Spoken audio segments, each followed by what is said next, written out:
Okay, we are back. My name is Dan Coe. I am host of the People's Cabinet podcast. We interview leaders who are shaping our future. We do explainer videos, hot takes every now and then.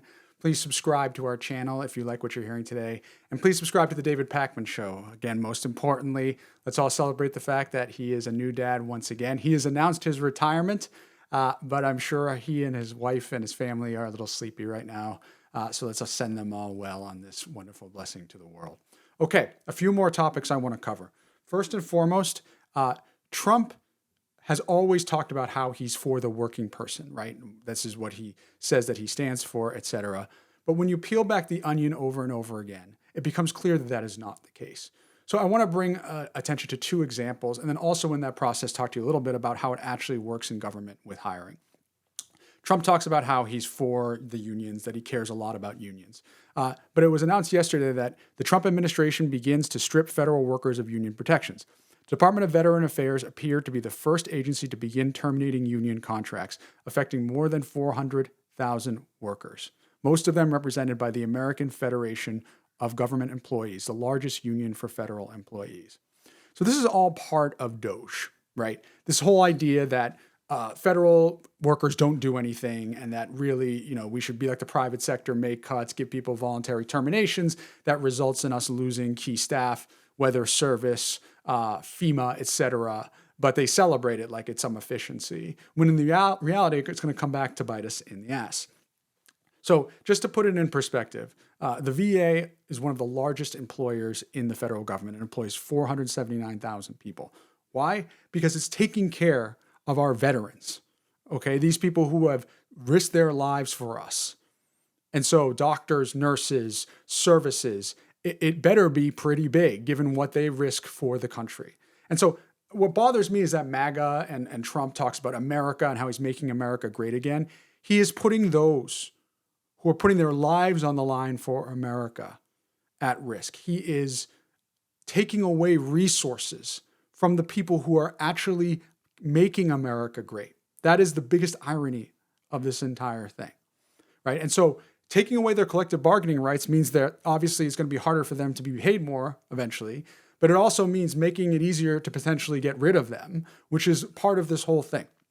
Trump announced that he would, as part of his budget proposal, that he wanted to cut 80,000 people at Veterans Affairs, okay? 80,000 people who are taking care of our veterans, he wants to cut. Okay, that was his original proposal. He's tried to scale it back now, but that was on the table. Senators like Ruben Gallego have been fighting that pretty aggressively.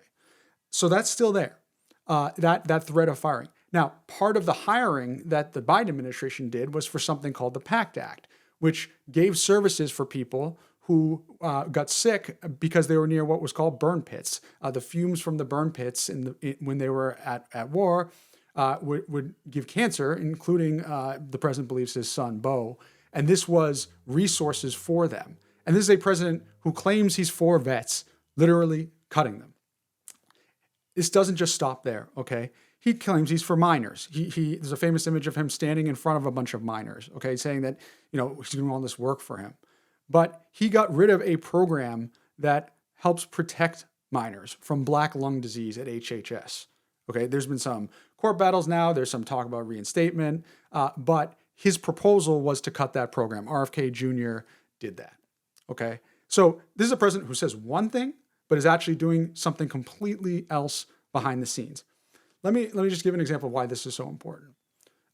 There are about 3 million people who work for the federal government. By the way, 85% of those people are not in D.C. They're all across the country. So the notion that D.C. is full of all these federal workers who are all liberals is just doesn't hold water.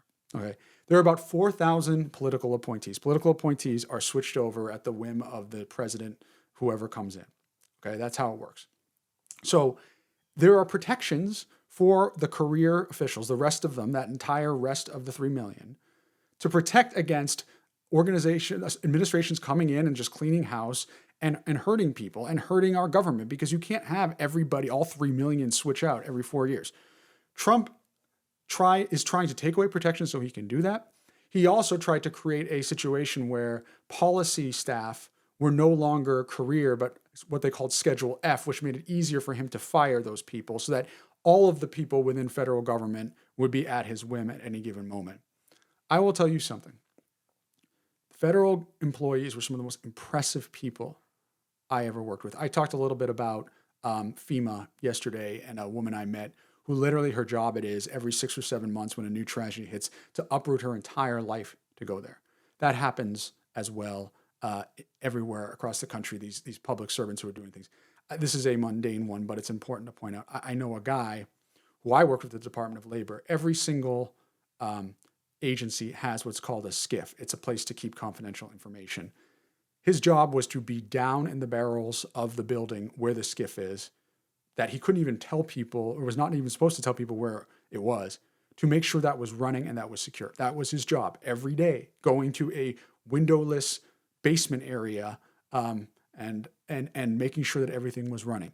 These are the people who are doing the work. These are the people that President Trump claims to be supporting. And instead, he's hurting them. And that's what this entire irony of MAGA is for Donald Trump, claiming that he's for workers, claiming he wants to make America great, but the very people who are making America great, he's undermining behind their backs.